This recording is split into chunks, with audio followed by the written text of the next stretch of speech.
शुभ संध्या मोर समस्त छात्र छात्री मानक अशेष अशेष शुभेच्छा और साधुवाद। आशा करुँच आपण मैंने भलरे रही थे और आपण परिवार भल रही। तेणु आम जो प्रिपेयर होलु बा आम जो गुरुत्व भाव में पढ़ुलु जो प्राचीन गद्य साहित्य उपर, तेणु तार आउ गोटे गद्य साहित्य हूँ आपण मानक जन दौचु। से गद्य साहित्य हूँ ना साहित्यटी हूँ चाचेरी लीला।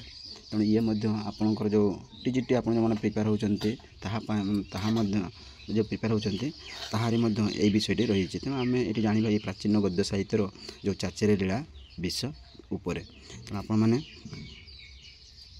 आपण प्रथम मुझे कौन करुँचे ना चाचेरी लीला उपर प्रथम कौन संपूर्ण भाव में मुझे आलोचना कर दूँगी। जो मैंने सीसार यूट्यूब चैनल को लाइक करना सब्सक्राइब कर रखी ना शेयर करना, तेणु आपने सब सीसार यूट्यूब चैनल को सब्सक्राइब रखु लाइक कर रखु, जहाँफल मुझे जिते जो वीडियो छाड़ी आपण पाखक निहाती प्रथम कौन पर नोटिफिकेशन जीव और अधिक मात्रा शेयर करूँ। आपण सांगसाथी मैंने जो रही से कौन करेंगे ना ये जो चाचेरी विषय लीला चाचेरी लीला विषय पर जानीपर। और जो मैंने बेसी बर्तमान प्रिपेयर होती जो टीजीटी ओडिया टीचर होगा जो मैंने प्रिपेयर होती से अनुरोध से आपने शेयर करूँ। आप सांगसाथी मैंने निहाती से चिर उपकृत हेबे। देख पिला माने बर्तमान आम पढ़ा आज जो प्राचीन गद्य साहित्य उपर जो दृष्टिगोचर होती जो चाचेरी लीला। तेणु चाचेरी लीला किए लिखिं ना चाचेरी लीला लिखिं ना शंकर सॉरी शरण दासों यह रचना। ये पे नोट डाउन कर दिंतु शरण दासों रचना एवं एठी राधाकृष्ण प्रेम लीला विषय एक रचना। तेणु यह हूँ राधाकृष्ण प्रेम लीला उपर यह कौन चाचेरी लीलाटा लिखाई। तेणु पिला बुझीपार जो जोड़ी मुझे कहूँ लिखा तुम मैंने से गुड़ी नोट डाउन कर रखु, जहाँफल आपर परीक्षा बहुत भल उपादायक हम। आपण मैंने खाली टीजीटी ना जो मैंने प्रिपेयर होती पीजीटी बा आपण मान रहा जो एलटीआर पुणी ओडिया जो मैंने ऑनर्स नहीं पीजी एमफिल जो मैंने करने चाहते पीएचडी करने चाहते से भिडटी उपादायक। तेणु आम जो चाचेरी लीला किए लिखिं ना शरण दासों रचना एवं दुई कौन कौचे ना यह क्या वर्णित होती ना राधाकृष्ण प्रेम लीला उपर यह वर्णित होती। एवं ये जो चाचेरी लीला को किए प्रथमे संपादन करते ना डॉक्टर आशुतोष पट्टनायक प्रथम यह कौन करते चाचेरी लीला को संपादन करते। तापर 4 नंबर क्वेश्चन कौन कौन देखो ना 4 नंबर कौन कौचे ना राधाकृष्ण केड़ी ग्रंथर मुख्य विषय तेबे आनुषंगिक विषय भाव रही मदन गोपालंकर दलयात्रा राधाकृष्ण चंद्र सेमानंक बा चंद्रसेनांकर जन्म जन्म वृत्तांति। जो ये चाचेरी लीला उपर कौन है ना राधाकृष्णंकर केड़ी ग्रंथ अर्थात राधाकृष्णंक उपरे जो विषय उपर ता वर्णित होती। एवं आउ कौन है ना मदन गोपालंकर दलयात्रा जो होली पूर्णिमा कहू बा दलयात्रा कहू। तेणु मदन अर्थात से श्रीकृष्ण दलयात्रा उपर एवं वर्णित होती। एवं राधाकृष्ण चंद्र सेनांकर कौन है जन्म वृत्तांत उपर यह वर्णित होती। देखो 5 नंबर कौन कौच ना वक्ता नल कुबेर और श्रोता मोहनवती। ये जिते चाचेरी लीला को जो वर्णित कले कथन शैली जो आलोचना कले से वक्ता आकार अर्थात कहवा आकार किए थे भेरी भेरी इंपोर्टेंट पिला माने कहवा आकार किए थे नले नल कुबेर ये पिला लिखि रखु जे चाचेरी लीला रे वक्ता आकार किए रही है। तेणु तुमको सर्ट क्वेश्चन पकईदेव।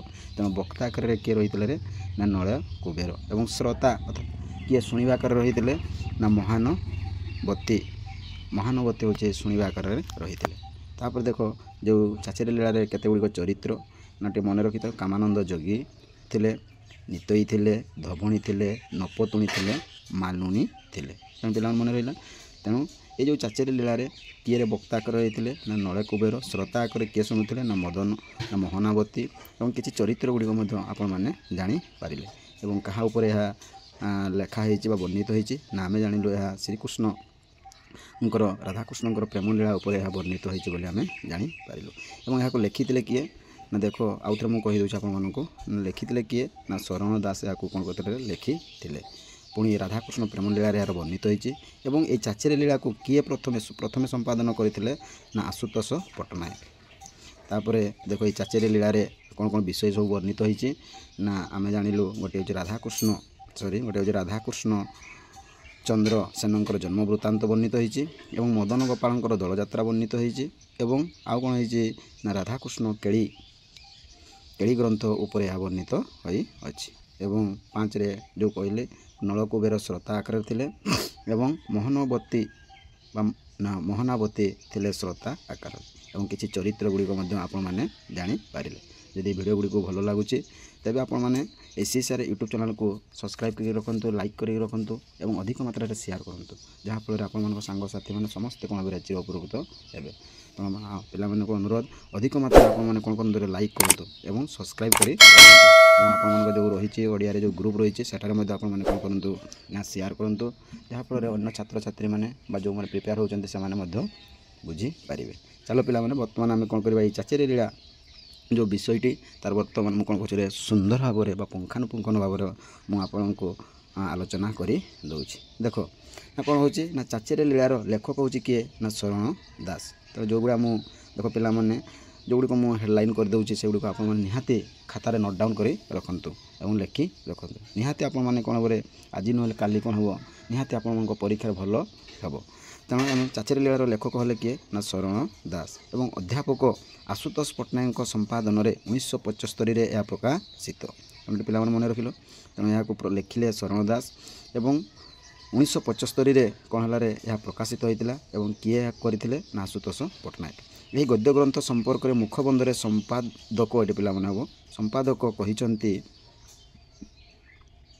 ଯେ ଚାଚିରି ଲୀଳାର ପଥ ଅନ୍ୟତ୍ର ଏକ ସ୍ଥାନରେ ରହି ଦାମୋଦର ବ୍ରତ କଥାରେ ଉଲ୍ଲେଖ ଅଛି। এই ଯେଉଁ ଚାଚିରି ଲୀଳା କେଉଁ ବ୍ରତ କଥାରେ ପିଲାମାନେ ଏଠି ଭେରି ଇମ୍ପୋର୍ଟାଣ୍ଟ, ଚାଚିରି ଲୀଳା କେଉଁ ବ୍ରତ କଥାରେ ଏହା ବର୍ଣ୍ଣିତ ହୋଇଛି ବା ଉଲ୍ଲେଖ ରହିଛି ନା ଦାମୋଦର କଥା। ତେଣୁ ଏଟାକୁ ମଧ୍ୟ ପିଲାମାନେ ନୋଟ୍ ଡାଉନ୍ କରି ରଖନ୍ତୁ।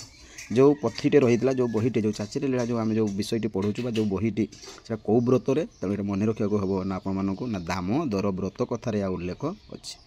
ତାପରେ ଦେଖ ସେଠି କ'ଣ ବିଷୟ ରହିଛି ନା କାଞ୍ଚିକା ବେରୀ କାବ୍ୟ ପ୍ରଣେତା କବି ପୁରୁଷୋତ୍ତମ ଦାସଙ୍କର ବାଳଭୋଗ ବଲିରେ ରାଇ ଦାମୋଦର ବ୍ରତ କଥାର ବିଶେଷ ବର୍ଣ୍ଣନା ରହିଛି। ବୁଝିପାରିଲ। ତାପରେ ଦେଖ ନା ପୁରୁଷୋତ୍ତମ ଦାସଙ୍କର ସମୟ ଷୋଡ଼ଶ ଶତାବ୍ଦୀର ଶେଷ ଭାଗ ବୋଲି ସିଦ୍ଧାନ୍ତ କରାଯାଇଛି। ତେଣୁ ରହିଥିଲେ ଯେଉଁ ପୁରୁଷୋତ୍ତମ, ତେଣୁ ତା ଆଗରେ ଯେଉଁ ଶାରଳା ଦାସ ସମୟରେ କିଏ ଥିଲେ, ରାଜା ଥିଲେ ଆମର ସୁରାଜା ଯେଉଁ ଓଡ଼ିଶାର କ'ଣ ଥିଲେ ନା କପିଳେନ୍ଦ୍ର ଦେବ। ତାପରେ ରହିଥିଲେ ପୁରୁଷୋତ୍ତମ। ତେଣୁ ସେହି ସମୟରେ ବୋଧେ ଏଇଟା ମୋତେ ଭଲ ଲାଗୁଛି ବା ପୁରୁଷୋତ୍ତମ ଦାସଙ୍କର ସମୟ ସେହି ଷୋଡ଼ଶ ଶତାବ୍ଦୀର ଶେଷ ଭାଗ ବୋଲି ସିଦ୍ଧାନ୍ତ କରାଯାଇଛି। ତେଣୁ ଚାଚିରି ଲୀଳାର ରଚନା କାଳକୁ ସପ୍ତଦଶ ଶତାବ୍ଦୀ ରୂପେ ଗ୍ରହଣ କରିବା ଅସୀମ ଚିହ୍ନ ହେବ ନାହିଁ।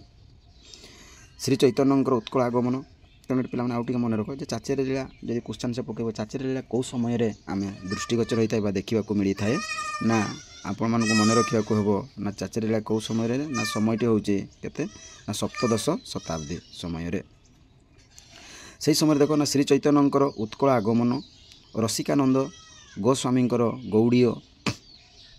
ଗୌଡ଼ୀୟ ବୈଷ୍ଣବ ଭାବଧାରାର ବହୁଳ ପ୍ରଚାର ଫଳରେ ତେଣୁ ଯେତେବେଳେ କ'ଣ ହେଇଥିଲା ନା ଏଇ ଯେଉଁ ଚାଚିରି ଲୀଳା ବିଷୟଟି ଯେତେବେଳେ ବର୍ଣ୍ଣିତ ହୋଇଥିଲା ବା ଦୃଷ୍ଟିଗୋଚର ହୋଇଥିଲା ସେତେବେଳେ କ'ଣ ହେଇଥିଲା ନା ସେହି ସମୟରେ ଉତ୍କଳକୁ ଆଗମନ କିଏ କରିଥିଲେ ନା ଆମର ଶ୍ରୀ ଚୈତନ୍ୟ। ଏବଂ ଆମେମାନେ ଜାଣିଥିଲୁ ଯେ 1510 ଖ୍ରୀଷ୍ଟାବ୍ଦରେ ସେ କ'ଣ କରିଥିଲେ, ଏଇ ଓଡ଼ିଶାକୁ ସେ ଆସିଥିଲେ। କିଏ ଆମର ଏଇ ଶ୍ରୀ ଚୈତନ୍ୟ।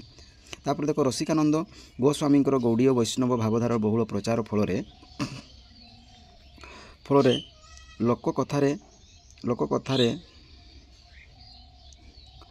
ଲୋକକଥାରେ ସାଧାରଣ ରାଧା କିପରି କ୍ରମଶଃ ଆଧ୍ୟାତ୍ମିକ ରଙ୍ଗରେ ରଞ୍ଜିତ ହେବାକୁ ଯାଇଥିଲେ ଏଥିରେ ତା'ର ସ୍ପଷ୍ଟ ସୂଚନା ରହିଛି। ତେଣୁ ଯେଉଁ ରାଧା ସେ ସୁନ୍ଦର ଭାବରେ କ'ଣ କଲେ ଆଧ୍ୟାତ୍ମିକ ଚିନ୍ତାରେ ବା ଆଧ୍ୟାତ୍ମିକ ଭାବବେଗରେ ଏବଂ ରଙ୍ଗରେ କିଭଳି ସେ ରଞ୍ଜିତ ହୋଇଛନ୍ତି ତାହା ଏଠାରେ କ'ଣ ହେଇଛି ବର୍ଣ୍ଣିତ ହୋଇଛି। ଏବଂ এই ଚାଚିରି ଲୀଳା ଭାଷା ଉଭୟ କ'ଣ ହେଇଛି ଗଦ୍ୟ ପଦ୍ୟ ମିଶ୍ରିତ। ପିଲାମାନେ ଏଇଟା ଭେରି ଇମ୍ପୋର୍ଟାଣ୍ଟ। ଯେଉଁଗୁଡ଼ିକ ମୁଁ ଦେଖୁଛି ଦେଖ ଯେଉଁଗୁଡ଼ା ନାଲି କରିଦେଇଛି ଦେଖ ବା ଅଲଗା ରଙ୍ଗରେ ଯେଉଁଗୁଡ଼ିକ ଲେଖିଦେଇছে ସେଗୁଡ଼ିକ ଭେରି ଇମ୍ପୋର୍ଟାଣ୍ଟ। ତେଣୁ ଆପଣମାନେ ଏଟାକୁ ମଧ୍ୟ ନୋଟ୍ ଡାଉନ୍ କରି ରଖନ୍ତୁ ଯେ ଚାଚିରି ଲୀଳା ଭାଷା ହେଉଛି କେଉଁରେ ଗଦ୍ୟ ପଦ୍ୟ ମିଶ୍ରିତରେ। ତେଣୁ ମନେ ରଖିଲ, ଗୋଟେ ନୋଟ୍ ଡାଉନ୍ କରି ଗଲେ ଆପଣମାନଙ୍କ ମଧ୍ୟ ଭଲ ଏବଂ ଆପଣମାନେ ନିହାତି ସୁନ୍ଦର ଭାବରେ କ'ଣ କରିବେ ବୁଝିପାରିବେ। ତାପରେ ଦେଖ ନା ଗଳ୍ପକଥନ ଭଙ୍ଗୀରେ ବର୍ଣ୍ଣନା ବିଳାସ ଅତ୍ୟନ୍ତ ମାଧୁର୍ଯ୍ୟପୂର୍ଣ୍ଣ। ବାକ୍ୟର ଆରମ୍ଭରେ ନିରର୍ଥକ ତ କିମ୍ବା ତଦନ୍ତ୍ରର ପ୍ରୟୋଗ ଦେଖିବାକୁ ମିଳେ। ଅନେକ ସମୟରେ ଗଦ୍ୟ ରଚନାରେ ମଧ୍ୟ ପଦାତ୍ମିକ ଧ୍ୱନିର ଆଶ୍ରୟ ଗ୍ରହଣ କରାଯାଇଛି। ଯେତେବେଳେ ଏଇ ଚାଚିରି ଲୀଳା ତା'ର ସାହିତ୍ୟିକରେ ଲିଖିତ ଯେତେବେଳେ ହେଲା ବିଭିନ୍ନ ତା'ର ଧ୍ୱନି ତା'ର ପଦାତ୍ମିକରେ କ'ଣ ହେଇଛି ଅଲଗା ବା ଭିନ୍ନ ଭିନ୍ନ ଆକାରରେ ତାହା ଦେଖାଯାଇଅଛି। ପୁଣି ମଧ୍ୟ ମଧ୍ୟ ସଂସ୍କୃତ ଶ୍ଳୋକର ମଧ୍ୟ ଉଲ୍ଲେଖ ରହିଛି। ଏହି ଚାଚିରି ଲୀଳାରେ କ'ଣ ହେଇଛି ରହିଛି ନା ମଧ୍ୟ ମଧ୍ୟ ସଂସ୍କୃତର ଶ୍ଳୋକ ମଧ୍ୟ ରହିଅଛି। ଏବଂ ରଚନା ରୀତି ଏପରି ସରଳ ଓ ସାବଲୀଳ ଯେ ପାଠକ ଏହି ସମୃଦ୍ଧ ଗଦ୍ୟ ଲେଖା ପାଠ କରି ଅନୁପ୍ରାଣିତ ହୋଇଯାଏ। ଯେତେବେଳେ ଆମେ ଏହାକୁ ପାଠ ପଢ଼ିଥାଉ ବା ଯେତେବେଳେ ଆଲୋଚନା କରିଥାନ୍ତି ସେତେବେଳକୁ ଆମକୁ ସୁନ୍ଦର ଭାବରେ ତାହା କ'ଣ ହେଇଥାଏ ଲାଗି ବା ରହିଥାଏ। ଏବଂ ଉଦାହରଣ ସ୍ୱରୂପ ଉଭୟ ଗଦ୍ୟ ଓ ପଦ୍ୟର କେତେକ ନମୁନା ଏହିପରି। ତେଣୁ ଏଠି ବର୍ତ୍ତମାନ ମୁଁ କ'ଣ କରିବି ଏଇ ଯେଉଁ ଚାଚିରି ଲୀଳା ଉପରେ ଯେଉଁ ଲେଖା ରହିଛି ତାହା କିଭଳି ଗଦ୍ୟ ଏବଂ ପଦ୍ୟରେ ଦେଖାଯାଇଛି ତାହା ମୁଁ ବର୍ତ୍ତମାନ ବର୍ଣ୍ଣିତ କରୁଅଛି। ପୁଣି ଆଉ ଥରେ ମୁଁ କହୁଛି ପିଲାମାନଙ୍କୁ ଅନୁରୋଧ, ଯେଉଁମାନେ ସାର୍ ଓଡ଼ିଆ ଚ୍ୟାନେଲକୁ ଲାଇକ୍ କରନ୍ତୁ, ସବସ୍କ୍ରାଇବ୍ କରି ରଖନ୍ତୁ ଏବଂ ଅଧିକ ମାତ୍ରାରେ ସେୟାର କରନ୍ତୁ, ଯାହାଫଳରେ ଆପଣମାନେ ମୁଁ ଯେତେବେଳେ ନୋଟିଫିକେସନ୍ ଛାଡ଼ିବି ବା ଯେକୌଣସି ଭିଡ଼ିଓ ଅପଲୋଡ଼ କରିବି ପ୍ରଥମେ ଆପଣଙ୍କ ପାଖକୁ କ'ଣ କରିବ ନୋଟିଫିକେସନ୍ ଯିବ। ତେଣୁ ଆପଣମାନଙ୍କୁ ଅନୁରୋଧ ଆପଣ ଲାଇକ୍ କରି ରଖନ୍ତୁ ଏବଂ ସବସ୍କ୍ରାଇବ୍ କରିକି ରଖନ୍ତୁ ଏବଂ ଅଧିକ ମାତ୍ରାରେ ସେୟାର କରନ୍ତୁ। ବର୍ତ୍ତମାନ ଚାଲ ଏହି ଚାଚିରି ଲୀଳା କିଭଳି ଗଦ୍ୟ ଏବଂ ପଦ୍ୟରେ କିଭଳି ଲେଖା ହେଇଛି ତାହା ମୁଁ ବର୍ତ୍ତମାନ କ'ଣ କରୁଛି ଆପଣମାନଙ୍କୁ ଉଦାହରଣ ସହକାରେ ବୁଝେଇ ଦେଉଛି। ନା ଦେଖ ନା କ'ଣ କହୁଛି, ତ କେ ବୋଇଲ ଆଲ ଭାଇଲ ଭିଡ଼େ ନ ପାରିବା ଯାଇଲ, ଏହି ଆଡ଼େ ଆମ୍ଭେ ମାଲପ ମେଳେ ଆସିବା ଶ୍ରୀମୁଖ ଚାହିଁଲେ। ତାହେଲେ ଦେଖ ସୁନ୍ଦର ଭାବରେ କିଭଳି ପଦ୍ୟ ଏବଂ ଗଦ୍ୟରେ ଲେଖା ହେଇଛି ନା ତ କେ ବୋଲଇ ଆଲ ଭାଇଲ ଭିଡ଼େ ନ ପାରିବା ଯାଇଲ, ଏହି ଆଡ଼େ ଆମ୍ଭେ ମାଲପଙ୍କ ମେଳେ ଆସିବା ଶ୍ରୀମୁଖ ଚାହିଁଲେ। ପୁଣି ଦ୍ୱିତୀୟ ସାରାଂଶରେ କ'ଣ ହେଇଛି ଦେଖ ନା କେ ତହିଁ ବୋଇଲ ଚାଲ ଗୋ ଦେଖିବା ଜନନୀ ଦଳ, ଗୋ କେ ତହିଁ ଶ୍ରୀମୁଖ ଦେଖି ଜଣାଉଛି କେ ବୋଲେଲ, ହରିବୋଲ ଗୋ କେ ବୋଲଇ ଆଲୋମିତ ଗୋ, ନ ଛାଡ଼ ଜୁଆଇଁ ହାତ ଗୋ, ଲୋକ ଗହଳରେ ଭେଟ ନ ପାଇବା ପଡ଼ୁଅଛି ଯୋଡ଼ ବେତ ଗୋ, କିଏ ବୋଲଇ ଆଲୋ ନାନୀ ପୁଅକୁ ଥିବୁଟି ଘେନି ଲ। ମାନେ ଏଠି ଯେଉଁ ଯେତେବେଳେ ରଚନା ହେଇଥିଲା ସେତେବେଳେ ପ୍ରଥମେ କ'ଣ କରିଛନ୍ତି ନା ସମ୍ବୋଧନ ଆକାରରେ ସେ କ'ଣ କରିଛନ୍ତି ସୁନ୍ଦର ଭାବରେ ପ୍ରଥମେ ବ୍ୟବହାର କରିଛନ୍ତି କିଏ ଶବ୍ଦ, ହଁ କି ନାହିଁ। ଏଠି ଦେଖିଲ ପୁଣି ଚାଲ ଯାତ୍ରା ସାରି ବସା ବାହୁଡ଼ା ବେଳକୁ ହାଟ ବାଟ ନେବା କିଣିଲ। ତେଣୁ ସୁନ୍ଦର ଭାବରେ ଦେଖିପାରିଲ। ଆପଣମାନଙ୍କୁ କ'ଣ କଲେ ଗଦ୍ୟ ଏବଂ ପଦ୍ୟ ଭାବରେ এই ଚାଚିରି ଲୀଳାର କିଛି ସଂକ୍ଷିପ୍ତ ସାରାଂଶ ଆପଣମାନଙ୍କୁ ଆଲୋଚନା କରିଦେଲି। ତାପରେ ଦେଖ ତ ଯାହା ଭାଷା ସେ ଭାସୁଛି, ଗହଳ ଦେଖି କିଏ ଖସୁଛି, ନିଜ ମେଳେ କିଏ ମିଶିଛି, ହରି ହରି କିଏ ଭାସୁଛି, ମେଳା ଦେଖି କିଏ ବସୁଛି, ଶ୍ୱାସ ଟେକି କିଏ ଖୁସୁଛି, ଦର୍ଶନ କରି